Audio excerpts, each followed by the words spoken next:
Toprak Razgatlioglu wins in Misano, his 64th career Menang race 1. Power.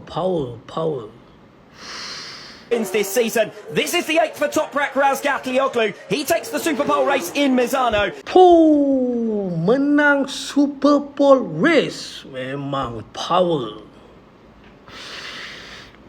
Toprak Razgatlioglu reignites the title fight at the Pirelli Emilia-Romagna round. Hat-trick hero here last year, he's done it again to match the all-time win.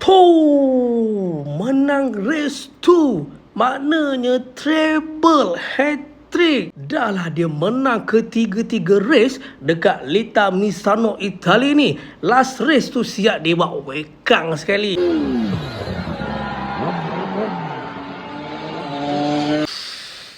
Okey, korang kena ingat nama rider ni.